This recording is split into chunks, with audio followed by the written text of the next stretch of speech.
Muy buenas noches. Acá comienza un nuevo capítulo de Noches Nerd. Un espacio para descubrir y enamorarse del conocimiento y la ciencia hecha en Chile en forma entretenida y simple para toda la familia. Hoy nos acompañarán dos importantes investigadores para hablar sobre genética.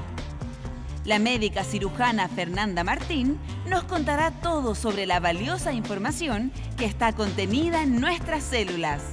Y el doctor en genética humana Juan Francisco Calderón nos hablará sobre el universo de posibilidades que nos permite la edición de nuestro material genético. Dejamos con ustedes a nuestra conductora, Magdalena Cousiño Rasmilich. Buenas noches, sean todos muy bienvenidos a una nueva Noche Nerd en NTV, nuestro canal cultural. Ustedes saben que recién en el 2003 se terminó de decodificar el código genético. ¿Y qué es esto de código genético? Imagínense un libro que tiene 1.000 millones o no sé cuántos millones de caracteres, de letritas, ¿ya? Y una letrita puede cambiarlo toda la historia. Una variación en una letra puede significar enfermedades, puede significar una condición distinta, y cómo esto se puede modificar y corregir es de lo que vamos a hablar esta noche con nuestros invitados, Fernanda Martín y Juan Francisco Calderón. Vamos a empezar con Fernanda Martín. Ella es médica de la Universidad de Chile, residente del programa de especialidad de genética clínica en el Hospital Clínico de la Universidad de Chile. Ella pensaba que se había equivocado de carrera hasta que encontró la genética y es amante de las plantas, los amigos, los viajes, la comida, el vino, disfrutar sin complicarse mucho, la primavera, el descanso. Le apasiona estar participando de la reconstrucción del mundo, pero esta vez con las mujeres incluidas. ¿Cómo estás, Fernanda?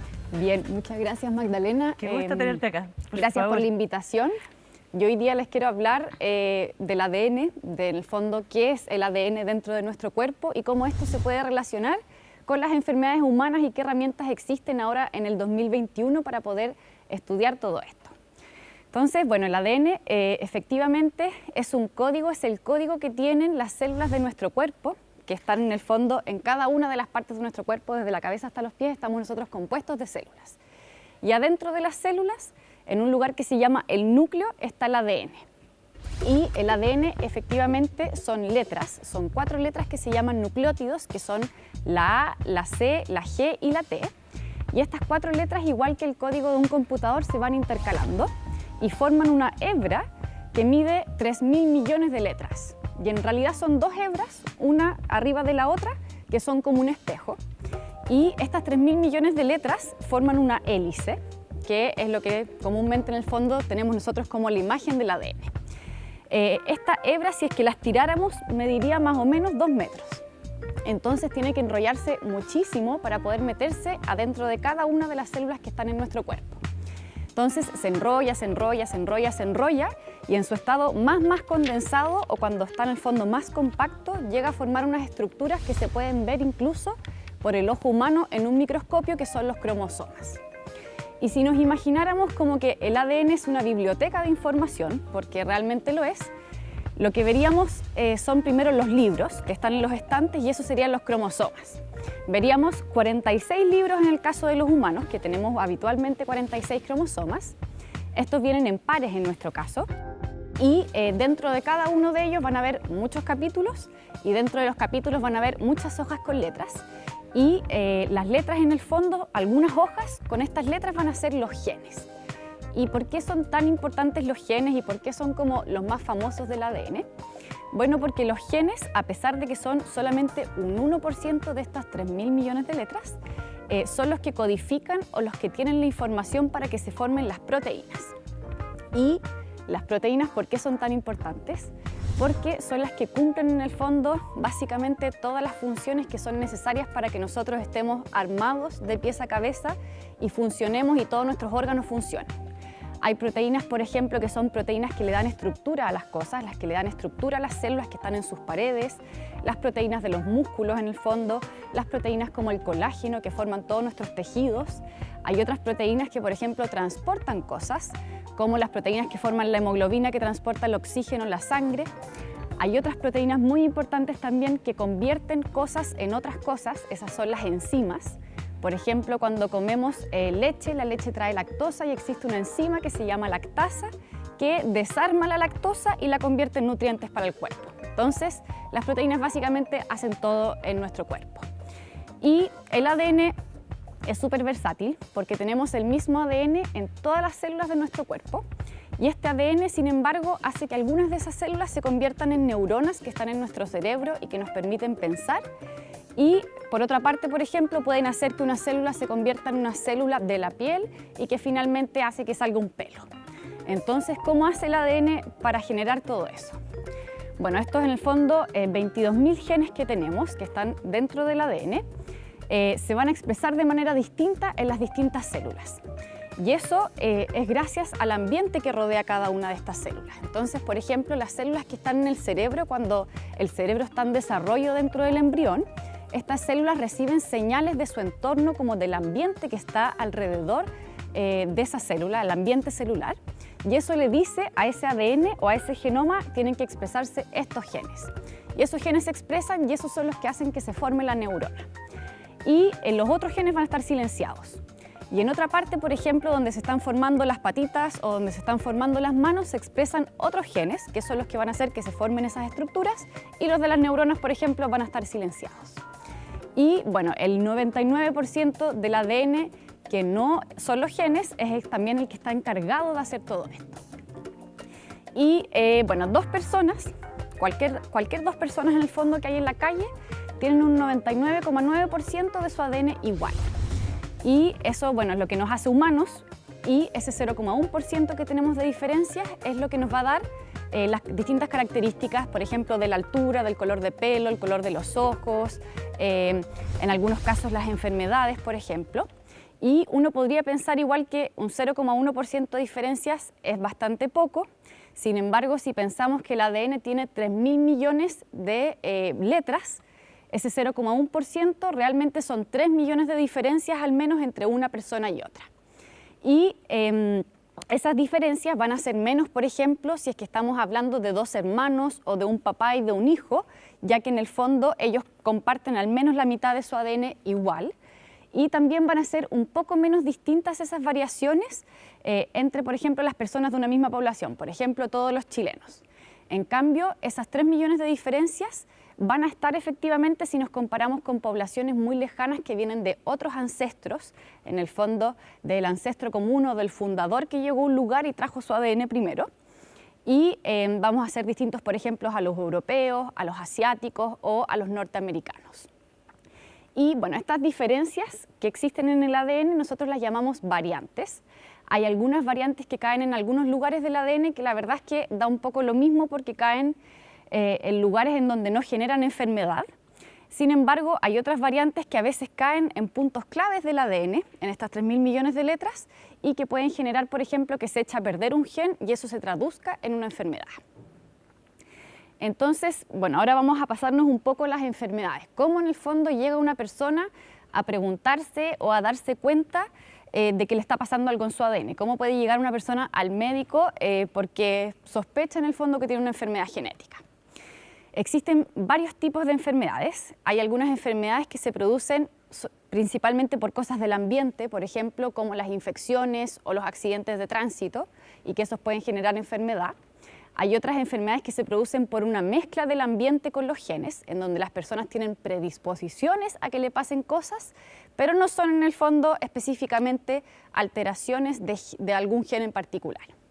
Y en el lado más extremo tenemos en el fondo las enfermedades genéticas propiamente tal, que son las enfermedades en las que lo que ocurrió fue que falló algún pedazo del ADN que no está dando las instrucciones como corresponden para que se forme, por ejemplo, una proteína.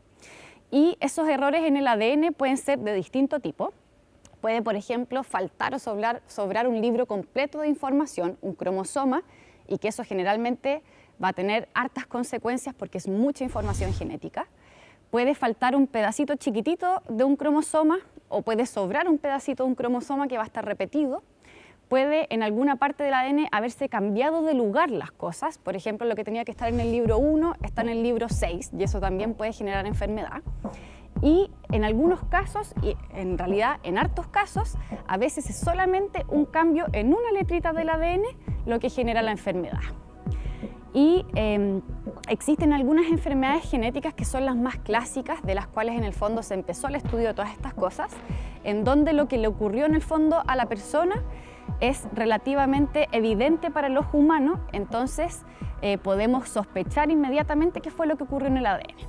Por ejemplo, una persona con albinismo es una persona que no tiene pigmento en su piel, en los ojos, en el pelo, y eso es algo que podemos ver y que se lo ve, por ejemplo, algún médico o algún doctor que sea genetista va a decir, a esta persona probablemente le pasó algo en el gen que está ocupado en el fondo de producir la proteína que produce el pigmento para todas esas cosas, para la piel, para los ojos, para el pelo. Entonces eso fue lo que pasó y eso es lo que vamos a ir a estudiar. Sin embargo, existen varios miles de enfermedades genéticas, alrededor de 6.000 enfermedades genéticas por lo menos que se conocen hoy en día. Y en la mayoría de los casos no es tan obvio lo que pasó, sino que la persona tiene como un conjunto, un conglomerado de signos y de síntomas que la verdad es que a nadie le hacen sospechar de algo en específico, en el fondo que esa persona llegue a consultar y el que la está viendo diga, ah, esta persona tiene esto, le pasó eso en el ADN. Eso no es así. Y eso es porque generalmente estas enfermedades, cada una por sí sola, es muy poco frecuente y le ocurren a muy poca gente. Le ocurren generalmente a menos de 1 en 2.000 personas, que por eso se llaman enfermedades poco frecuentes o enfermedades raras. Y como son tantos miles, es imposible que una sola persona se las sepa todas de memoria de partida y que tampoco en el fondo cuando vea a alguien sepa lo que tiene porque nunca ha visto a alguien con eso. Entonces, ¿cómo se puede hacer hoy en día para estudiar esa sospecha de que ocurrió algo en el ADN? Entonces, la persona va a llegar porque le han pasado varias cosas en la vida, generalmente que tienen que ver con hartos sistemas del cuerpo, por ejemplo, que hay algún problema desde la parte neurológica, algún retraso, por ejemplo, en la adquisición de las habilidades como el lenguaje o de la parte motora, que eso se asocia además, por ejemplo, a algún otro problema como epilepsia, o que se asocie también, por ejemplo, a problemas del corazón, de los ojos, algún problema del esqueleto. Y hay un conjunto de cosas que no parecen ninguna enfermedad en concreto, pero efectivamente sospechamos que algo pasó en el desarrollo de esa persona. Entonces, hoy día, en el 2021, existen formas de averiguar si es que ocurrió o no ocurrió algo en el ADN que sea como culpable de todos esos síntomas y esos signos. Y existen muchos tipos de exámenes genéticos. Algunos exámenes genéticos, por ejemplo, sirven para ver los cromosomas, otros sirven para ver pedazos de cromosomas, otros sirven para ver algunos genes, grupos de genes, y hoy en día existen exámenes que permiten ver el ADN completo, que permiten en el fondo leer los 3.000 millones de letritas que tiene una persona. Y esos exámenes nos permiten hacer algo que se llama genética reversa, que ya no es en el fondo la enfermedad la que le va a decir al, por ejemplo, médico o médica qué es lo que tiene la persona, sino que el ADN nos va a decir. Y estos exámenes utilizan una tecnología que existe más o menos desde el 2010, que con fluoróforos, con fluorescencia, se marca cada una de las distintas letras del ADN y la máquina va replicando el ADN y va transformando esas señales de luz en una, en el fondo, secuencia de letras que después sale en un archivo en un computador y que hay que analizar. Cuando se hizo esto por primera vez en la humanidad, se demoraron 13 años, desde 1990 hasta el año 2003, y ahí lo que se hizo fue que se repartieron en el fondo el ADN entre muchos equipos de investigación en distintas partes del mundo, y cada uno se dedicó a leer un pedazo porque era demasiado gigante para hacerlo todo de una con la tecnología que había en ese entonces. Y en esos 13 años, además, se gastaron $3 billones en hacer eso. Hoy en día eso se puede hacer en 1 o 2 días lo mismo, con una máquina en el fondo mucho más eficiente, con una tecnología mucho más eficiente y más barata. Alrededor de $1 millón cuesta hacer lo mismo hoy en día. Y ustedes se imaginarán que, bueno, de estas máquinas sale muchísima información porque salen en el fondo las 3.000 millones de letras y eso alguien tiene que analizarlo para saber en el fondo cuáles de los 3 millones de diferencias que tenemos puede ser la culpable de que se haya generado una enfermedad. Y ahí en el fondo entra la bioinformática, que es algo muy importante en la genética y la genómica hoy en día, porque por supuesto no se puede sentar en el fondo un humano a analizar cada uno de estos puntos, porque eso tomaría infinito tiempo y no llegaríamos nunca a nada. Y se utilizan distintas herramientas, se utilizan algoritmos en los computadores para ir filtrando todo esto, para ir en el fondo sacando todos los cambios o las variantes que son buenas y que realmente no significan nada. Y en ese sentido es muy importante la comparación en la genética. Para poder en el fondo encontrar cuáles son las variantes que generan enfermedad necesitamos comparar. Y se compara contra un ADN que se llama de referencia, que es un ADN que se construyó de puras personas sanas que no tienen enfermedades genéticas. Entonces se compara cuál es la información genética que salió de la persona de la máquina con este ADN de referencia y se ven las diferencias. Pero ahí tenemos el primer problema en Latinoamérica porque generalmente este ADN de referencia está construido de personas que son de otras ancestrías, que son por ejemplo norteamericanas o europeas, entonces es más difícil para nosotros comparar y saber qué es normal para los chilenos, por ejemplo, y qué puede ser algo que causó una enfermedad. Por otra parte, estos exámenes también nos permiten ir descubriendo nuevos genes. Y no es que se descubran así como tampoco se descubrió América, tampoco se descubren los genes porque siempre han estado ahí. Pero más o menos la mitad de los genes todavía no se sabe con certeza si es que tienen consecuencias para enfermedad humana. Y estos genes en el fondo, cuando las personas se van haciendo estos exámenes que ven el ADN entero, a veces, por ejemplo, una persona que tiene algo, por ejemplo, en su cerebro, tiene algo en los ojos, tiene algo en un riñón y tiene algo en el corazón, le sale una cosa en uno de estos genes que no sabemos muy bien lo que hace. Entonces, esa información se guarda y después le pasa lo mismo a otra persona en otra parte del mundo que tiene exactamente los mismos problemas en las mismas partes del cuerpo y le sale también una variante en ese gen que todavía no sabemos muy bien lo que hace, sabemos más o menos, por ejemplo, que está relacionado al sistema nervioso, pero nada más que eso. Y después a otra persona en el mundo le pasa lo mismo. Y con esa información, en el fondo, de que siempre cuando el gen cambia o cuando tiene estas variantes genera esta enfermedad, se toma eso y se lleva al laboratorio y se hacen estudios que se llaman funcionales para comprobar si eso efectivamente es así y es porque el gen se echó a perder. Y así se van descubriendo en el fondo las causas o se va como desentrañando cuáles son las causas de la enfermedad humana. Y uno se podrá preguntar también como de qué le sirve a una persona saber que en un lugar del ADN le cambió, por ejemplo, una letrita, le cambió una A por una T. ¿Qué le importa a la persona si realmente en el fondo lo que le importa o lo que es relevante es que está enferma, es que está sufriendo? Primero, por una parte, lo que permiten estos exámenes en hartos de esos casos de estas enfermedades poco frecuentes es terminar con la búsqueda de por qué ocurrió la enfermedad. Y eso es un proceso que es muy desgastante. Es un proceso que en promedio dura entre 5 a 10 años, donde las personas tienen numerosos diagnósticos que no son el diagnóstico que tienen realmente, diagnósticos erróneos, pasan por muchísimos especialistas y además tiene un costo muy grande, no solamente en términos de plata, sino que lo que significa emocionalmente o psicológicamente para un individuo y para una familia estar enfermo, a veces grave, y no saber por qué. Y en la gran mayoría de los casos, el saber por qué ocurrió algo, el tener un diagnóstico, permite en el fondo orientar a cuáles son las cosas que podrían pasar en el futuro y estar más atentos a eso y guiar en el fondo de mejor forma la supervisión de salud.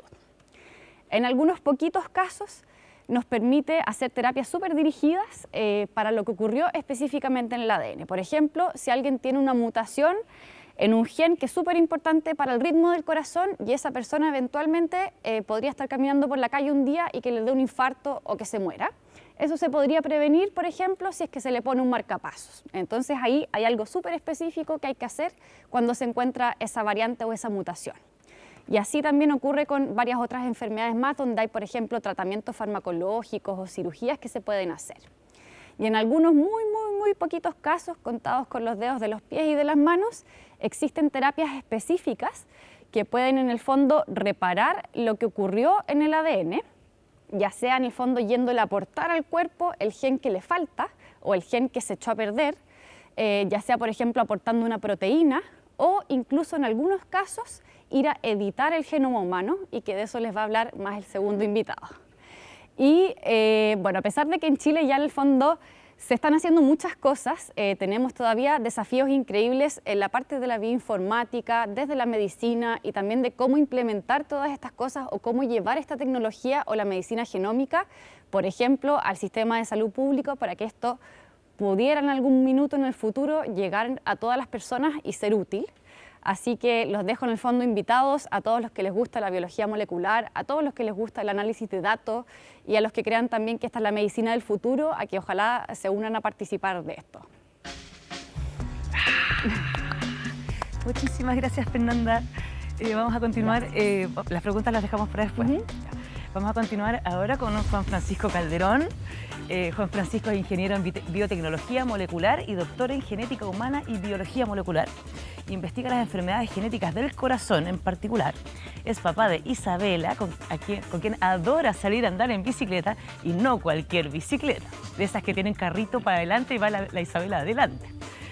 Un gran carrito con cinturón de seguridad. Bueno, ama ir al estadio, es bombero de la tercera compañía del Cuerpo de Bomberos de Santiago desde hace 17 años. Así que vamos a darle nuestra bienvenida a nuestro escenario.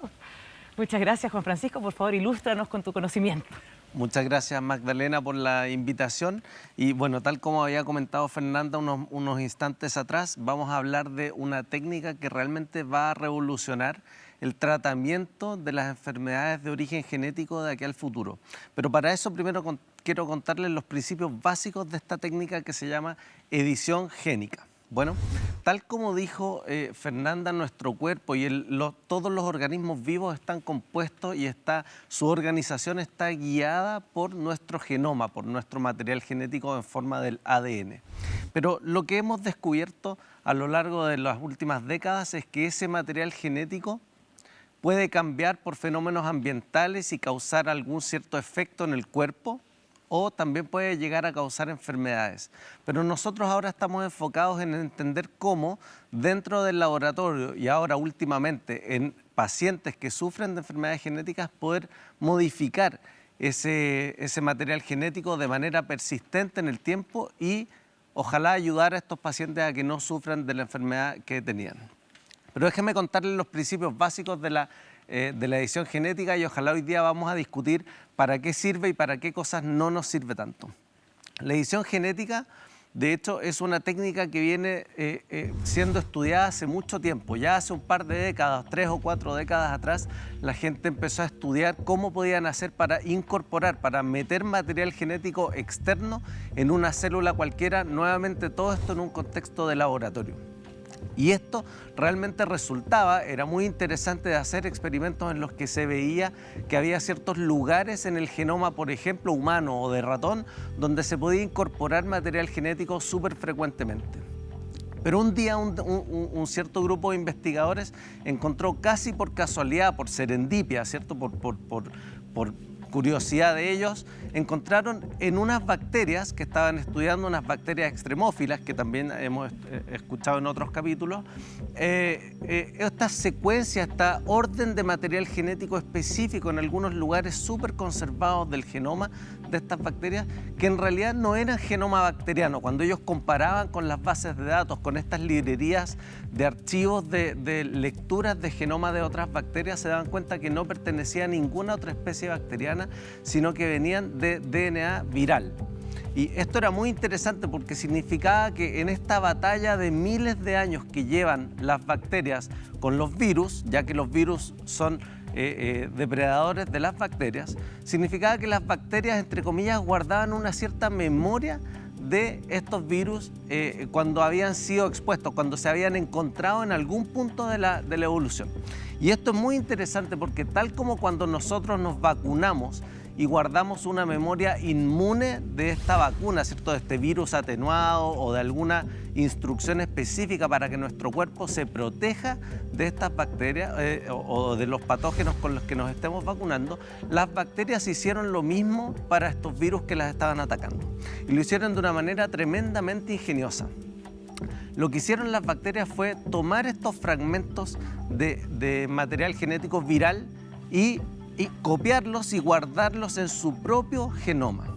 Y lo más interesante de esto es que junto con guardar esta copia de material genético viral, desarrollaron unas proteínas que eran capaces de, al expresarse, tener un bolsillo especial donde guardaban una copia de este material genético viral también.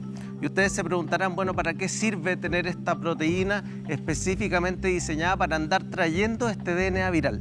Lo interesante de este punto era que al atacar este virus nuevamente por una segunda vez, ¿cierto?, a esta misma bacteria, esta bacteria tenía la capacidad de tomar esta proteína con este guía, ¿cierto?, con esta guía que le permite detectar esa secuencia viral y cortar ese material genético para evitar que el virus utilice a la fábrica, a la bacteria como esta fábrica donde generar miles de copias adicionales de su propio genoma, que es lo que hacen todos los virus en el cuerpo. De esta manera, entonces, las bacterias tienen este sistema en el cual esta guía lo lleva a esta proteína se llama Cas, ¿ya? Y lo lleva a cortar un nucleótido o una secuencia de material genético específica donde uno quiere. Ahora, al describir este fenómeno, los investigadores que fueron pioneros en este ámbito se dieron cuenta que esa secuencia guía que yo les estaba explicando antes puede ser cambiada de manera artificial y puede ser programada. Y esta proteína, que se llama Cas, puede ser entonces teledirigida a cualquier secuencia de nucleótidos, a cualquier parte, cualquier ubicación de cualquier genoma al que nosotros tengamos acceso en el laboratorio. E inmediatamente saltaron los emprendedores a decir, bueno, esto tiene una tremenda aplicación en el campo de la biotecnología y de la medicina de precisión. ¿Por qué? Porque si yo necesito editar, arreglar un genoma que por alguna razón tiene una variante que está causando un fenotipo, una expresión corporal que no es beneficiosa, que es perjudicial, por ejemplo, en el caso de una enfermedad genética, entonces yo puedo tomar estas células que no están funcionando bien en un paciente, por ejemplo, meterle este sistema Cas, CRISPR-Cas, y arreglar ese genoma para que tengan la secuencia correcta y entonces esas células puedan funcionar bien. Les voy a contar ahora dos ejemplos en el que el sistema CRISPR-Cas está siendo utilizado en estudios experimentales con muy buenos resultados para estos pacientes. El primer caso tiene que ver con una enfermedad bien devastadora que se llama anemia falciforme. Y tal como su nombre les puede sugerir, se trata de una enfermedad en que los glóbulos rojos de la sangre, también llamados eritrocitos, los glóbulos rojos cuya función principal es transportar oxígeno para que todos nuestros tejidos y órganos funcionen bien, no funcionan bien. Y los eritrocitos en estos pacientes no funcionan bien porque tienen de hecho un cambio, una letra distinta en un gen. Dentro de estos 3.000 millones de letras de los que estábamos hablando, tienen una letra que es distinta. Y esa letra, como les dije, tiene consecuencias gigantes. La primera consecuencia es que la proteína que transporta el oxígeno dentro de los glóbulos rojos, que se llama globina o hemoglobina en el caso de los humanos, no funciona bien para transportar oxígeno, no lo puede tomar bien y no lo puede transportar bien. El segundo efecto de este mal funcionamiento de esta proteína en particular es que el eritrocito, que siempre tiene una forma de donut, ahora ya no tiene esta forma, sino que se dobla de manera bien particular, como una luna menguante. Y esa pérdida de forma agudiza esta falla en el transporte de oxígeno. Y por último, el hecho de que los tejidos y órganos de estos pacientes no tengan una buena entrada de oxígeno significa que estos pacientes empiezan a tener, por supuesto, fallas orgánicas a nivel de corazón, de hígado, dolor muscular. Son pacientes que en general terminan no teniendo una vida normal, terminan postrados en cama y teniendo que entrar y salir del hospital muchas veces. Bueno, un grupo de investigadores entonces se dedicó a la tarea de averiguar si este era un buen modelo para implementar esta técnica de CRISPR-Cas. ¿Cómo lo hicieron? Por supuesto, cuando abrieron el estudio clínico se acercaron voluntarios que estaban sufriendo con esta enfermedad y dijeron: yo quiero probar este tratamiento experimental en mi cuerpo.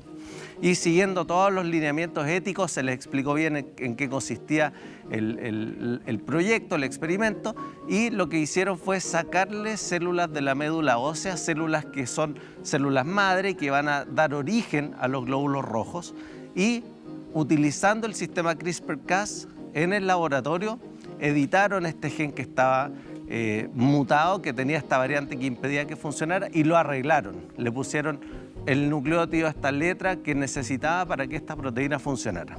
Y lo que sucedió después fue que a esta paciente en particular le hicieron una especie de autotrasplante de médula ósea, le devolvieron sus propias células, pero ahora editadas. Y dejaron que estas células dieran origen a glóbulos rojos, ahora con la secuencia de este gen para esta proteína corregida. Y de hecho, esta paciente y algunos otros pacientes que ya están siendo sometidos a este tratamiento están mostrando una mejoría notable en términos de la cantidad de glóbulos rojos con forma normal, con buen transporte de oxígeno, pero más importantemente aún, están con una mejoría muy importante en los síntomas que tenían. Ya están dejando de tener los síntomas invalidantes que tenían y están lentamente retomando una vida normal. De hecho, ya no se han tenido que hospitalizar y todos los marcadores indican que su población de glóbulos rojos está funcionando impecablemente.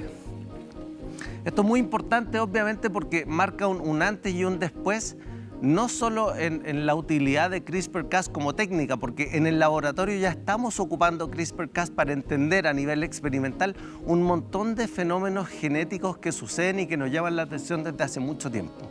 Lo más importante ahora es ver si podemos llegar a la clínica, si podemos realmente dar paso a una era en la que podamos ayudar a estos pacientes con enfermedades que hasta hace muy poco tiempo eran virtualmente incurables y solo se tenían tratamientos paliativos.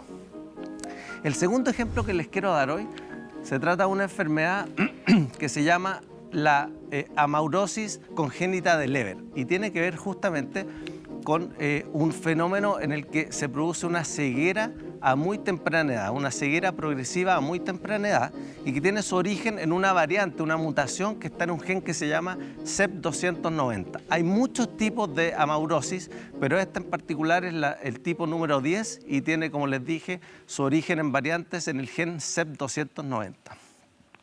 Este gen se expresa exclusivamente en los conos, ¿cierto? Este tipo de célula que está en el ojo y que permite que al estímulo de luz se transmita una señal nerviosa hasta el cerebro. Cuando estos conos, cuando estas células fotorreceptoras no tienen esta proteína, entonces no pueden transmitir el impulso nervioso. Y eso se traduce, como les dije, en una ceguera progresiva que de hecho ataca a muy temprana edad a los pacientes. Ahora bien, nuevamente, como en el ojo es relativamente fácil entrar, todos conocemos que hay cirugías donde se ponen lentes intraoculares o donde se arregla un desprendimiento de retina, etc. Entonces los científicos dijeron, bueno, ¿qué pasa si nosotros tratamos de llevar toda esta maquinaria de CRISPR-Cas y una versión correcta de este gen adentro del ojo a ver si puede llegar hasta los conos que están con este gen no funcionando? Y de hecho, nuevamente, también en una fase experimental, en un estudio clínico de tamaño pequeño, lo que se hizo fue una inyección intraocular o a nivel de retina, ¿cierto?, de esta maquinaria completa y de hecho se ha detectado un número importante de células del fotorreceptoras, ¿cierto?, de conos que están comenzando a funcionar normalmente y donde se ve actividad de señalización nerviosa hasta el cerebro y pacientes que de hecho están recuperando su capacidad de visión, lo cual obviamente es fascinante desde el punto de vista clínico para personas que pueden retomar una vida normal después de haber sido afectados por una ceguera tan agresiva a tan temprana edad.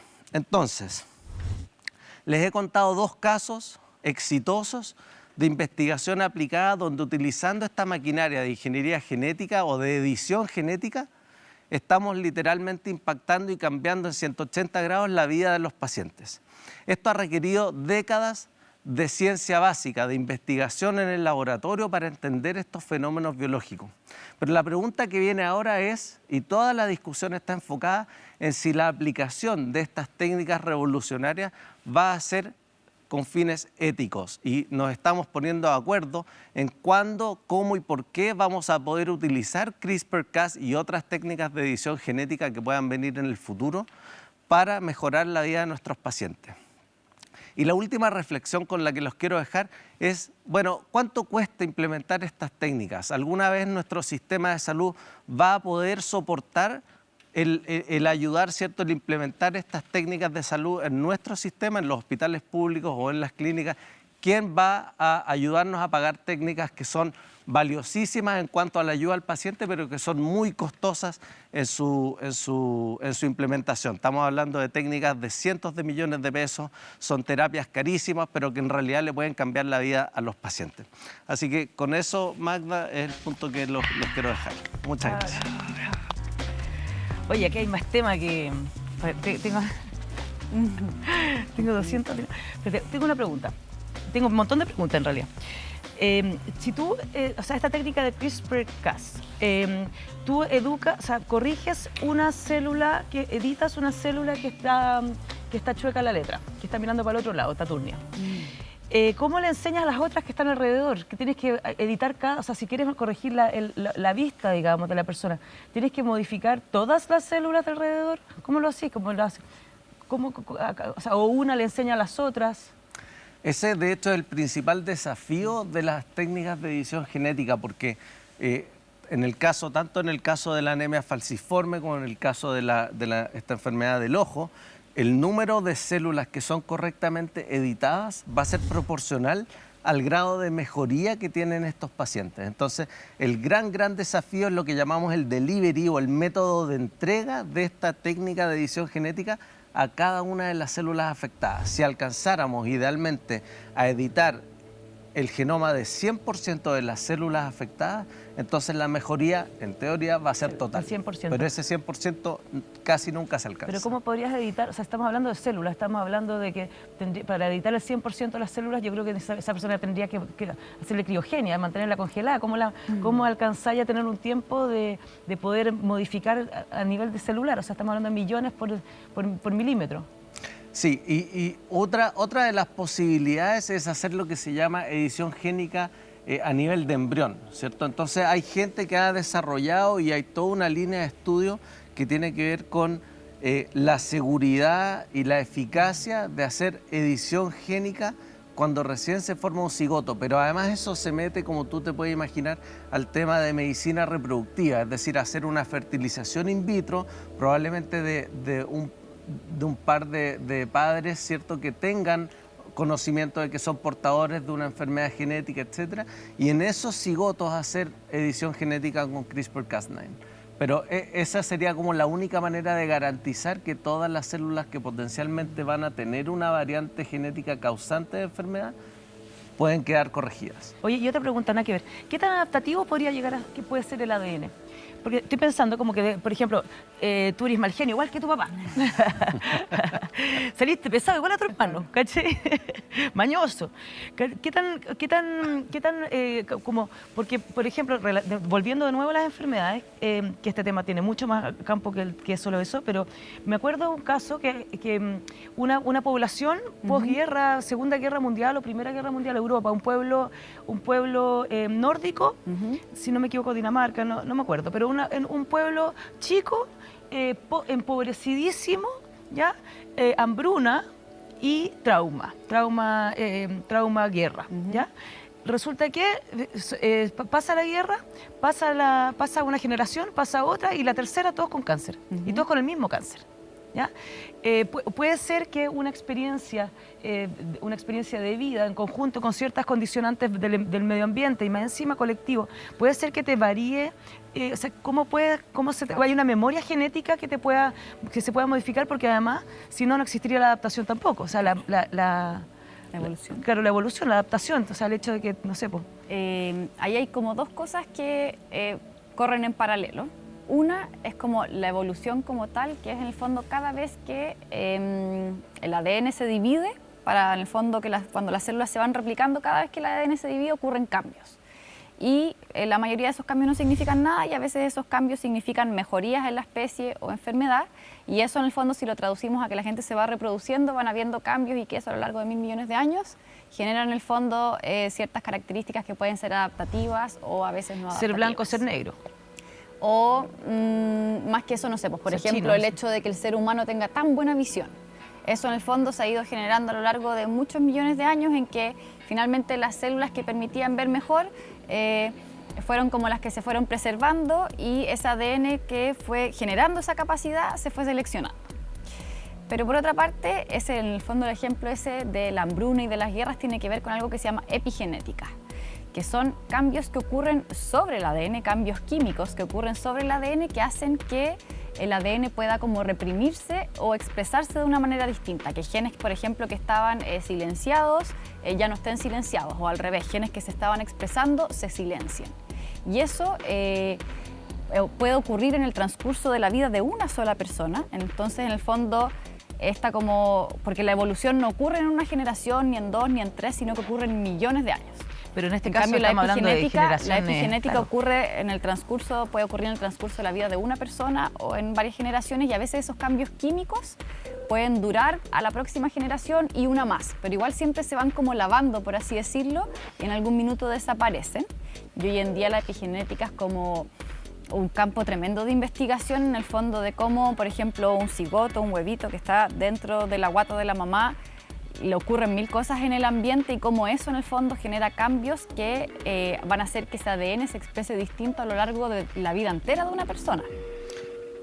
Yo, para agregar a lo que dijo Fernanda, yo creo que lo más interesante es que hemos ido aprendiendo tanto acerca del genoma en tan poco tiempo. Entonces, cuando terminamos el 2003, terminamos la comunidad científica, terminó este primer borrador del genoma humano, yo me acuerdo, yo iba en el colegio, no llegué en la universidad cuando salió este proyecto, y en los diarios salía una vez a la semana: vamos a encontrar la cura a la diabetes, vamos a encontrar la cura a un montón de cosas que hoy sabemos que no son monogénicas, no son causadas por un gen que se pueda arreglar con CRISPR, sino que son la suma de un montón de factores genéticos y epigenéticos, y dentro de lo epigenético todo lo ambiental. Pero hoy en día el nivel de sofisticación es tal, Magdalena, que sabemos, por ejemplo, que factores ambientales que antes pensábamos que no tenían nada que ver, hoy sí tenemos un correlato molecular, por ejemplo, de cómo afectan la configuración tridimensional del ADN dentro del núcleo. Y hemos aprendido que hay muchas enfermedades en las que, más que una mutación, un cambio de una letra en el genoma, es simplemente que la arquitectura, ¿cierto?, esta estructura conservada de cada cromosoma ocupando un lugar específico en el núcleo de una célula, pueden causar enfermedad. Y eso es fascinante, porque significa que no solo nos vamos a conformar con leer este genoma completo, como dijo Fernanda, por X plata, cada vez más barato, en un tiempo muy corto, sino que además vamos a tener que incorporar otras variables ambientales, psicosociales, etcétera, para entender el fenómeno completo, en este caso de enfermedad. Pero nosotros también siempre tratamos de hablar de la arquitectura genética y epigenética de rasgos humanos, que no necesariamente tienen que ver con una enfermedad, sino estatura, peso, trayectorias de salud determinadas. Tenemos que pasar las preguntas al público, pero tengo una en la lengua que no me muero si no la hago. Hay una investigadora chilena que se llama Susana Geramendi, que hizo una investigación hace algunos años atrás sobre el genoma chileno. ¿Existe algo así como el genoma chileno? Como que, o sea, tenemos una población mapuche que se identifica genéticamente, supongo. Tenemos pueblos tradicionales en el norte, el altiplano, el mestizaje. ¿Podemos considerar algo así como algo que nos diferencie y que nos haga una línea propia, un linaje propio en nuestro escenario cultural? Yo creo que ahí confluyen varias cosas. Esa necesidad un poco artificial, si tú quieres decirlo, de encontrar una identidad genética propia, porque lo que hemos aprendido al leer estos genomas, e incluso en este proceso de acuñar lo que hoy en día llamamos ancestría desde el punto de vista genético, es que lo que nosotros leemos hoy en los genomas de una población cualquiera es simplemente una suma de la trayectoria evolutiva, y por lo tanto una de las grandes conclusiones es que el genoma chileno, que lo podemos definir como tal, es levemente distinto al de al lado. Y entonces un genoma aymara es un poco distinto de un genoma inca, si lo pudiéramos llamar quechua, así, o andino en general, quechua, y obviamente van a tener algunas diferencias con los mapuches, pero son diferencias genéticas que han sido, digamos, causa y consecuencia de fenómenos geográficos, fenómenos sociales, etcétera. Entonces, claro, el trabajo de entender el genoma chileno va a ser muy útil en tanto nos permita entender cuál es el efecto de alguna variante en particular en el contexto global de la ancestría chilena, ¿cierto? Entonces, una variante que causa una enfermedad que se encuentra en una población estadounidense puede tener un efecto distinto que la misma variante encontrada en el contexto del genoma chileno. Y desde ese punto de vista, definirlo y estudiarlo es muy, muy importante. Claro, es como lo que dice Juan Francisco, por ejemplo, en estos exámenes que ven gran parte del ADN, a veces sale un cambio en un gen que no está reportado en ninguna sola persona en el mundo, en ninguna parte. Entonces ahí nos quedamos atrapados en el fondo en cómo lo interpretamos. ¿Causa enfermedad o no causa enfermedad? ¿Será que en verdad lo tienen todos los chilenos pero no tenemos idea y que es normal? Claro. ¿O será que realmente causa enfermedad? Y ahí, por eso es importante como generar datos a nivel de nuestra población. Banco de datos. Banco de datos. Banco de datos. Generalmente de todos los datos, de todo el ADN, de todas las personas que hay, los que más hay son de países desarrollados. O sea, de hecho, los ingleses tienen como mapeado... Los ingleses tienen como un banco de datos de su país y el Estado en el fondo dice, vamos a secuenciarle el ADN a 1000 personas o a 500.000 personas. A 500.000. Nosotros aquí... Con suerte en el fondo podemos hacerlo en algunas personas muy seleccionadas y ellos, ¡pum!, le hacen a toda la población y eso es para generar un banco de datos para ellos poder tener claridad de qué es lo normal en su población. Claro, como lo que hablaba recién del genoma referencial. El genoma de referencia. Y el genoma de referencia son, claro, gringos y europeos básicamente. Que no nos sirven a nosotros. O sea, que nos sirven, pero igual hay alguna parte en cuando se están filtrando los datos en que nos quedamos cortos porque... Las cosas que son raras aquí no sabemos si son raras porque son raras para los gringos o porque simplemente no nos hemos estudiado acá. Oye, vamos a las preguntas del público. Hola, soy Romina y quería hacer una pregunta. En películas como Spider-Man se mezcla el ADN. ¿Es posible que en el mundo real el ADN de otros animales con el de los seres humanos se mezcle para sanar heridas o incluso para tener mayores capacidades? Eso, gracias. Bueno, qué buena pregunta esa y que es como divertida, interesante la pregunta. La respuesta tal vez es más fome que la pregunta, porque en el fondo generalmente, bueno, existe como un consenso todavía en que la edición no se va a aplicar como para mejorar lo que ya tenemos, sino que para evitar enfermedad. Como que estamos en esa etapa. Y en algunos países, como de Europa del Este, ya se están utilizando, por ejemplo, como algunas combinaciones para escoger determinados caracteres, como por ejemplo el color de los ojos. Pero eso también éticamente está prohibido en todo el resto del mundo.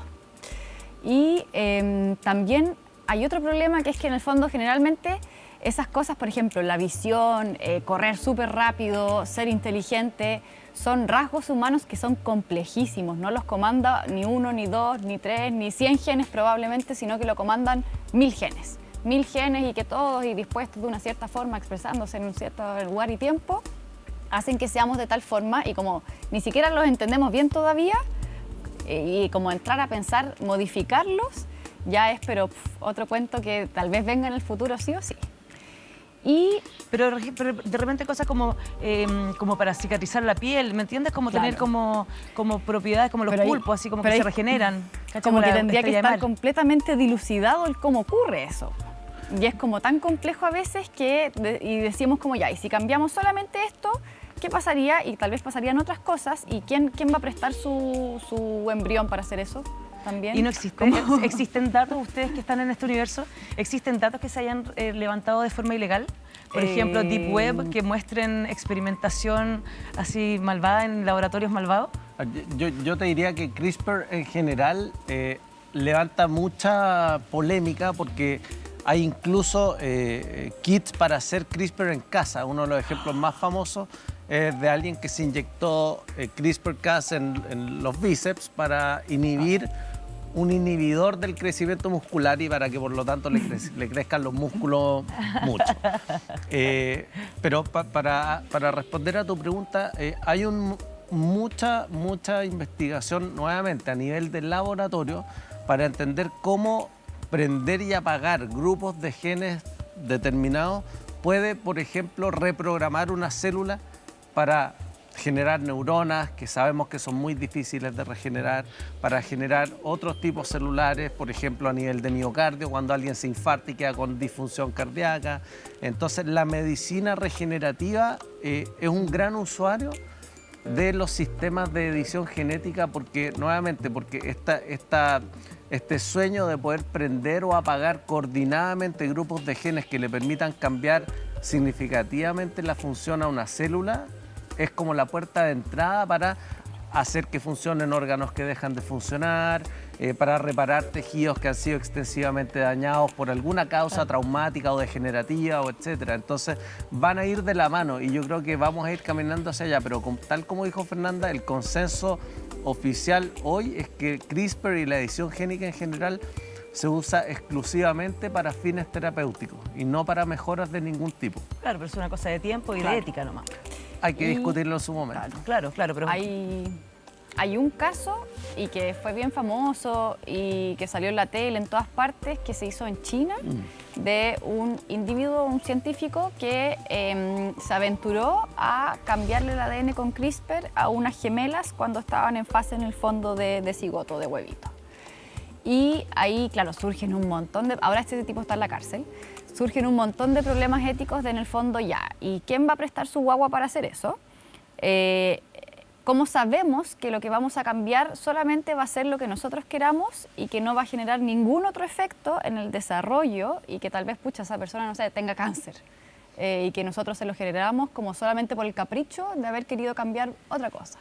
Entonces ahí empiezan a surgir todos esos problemas experimentales y que además que estamos hablando como de Sí, pero ¿qué hizo? con humanos. ¿Qué hizo el chico? Él lo que quería era hacer que las guaguas fueran resistentes al VIH. Porque Más la encima, mamá tenía una VIH. enfermedad hoy día... No, el papá me parece que papá. tenía VIH. Y más encima en China es ilegal para las personas que tienen VIH hacer fertilización in vitro. O sea, él ya estaba como apuntando en el fondo a ofrecerle a una persona que no iba a poder en otras condiciones hacer lo que quería hacer, ofrecerle la fertilización como ya, yo te ofrezco la fertilización in vitro si tú me prestas tu huevo para hacer mi experimento. Entonces ahí ya entramos en el fondo en conflicto.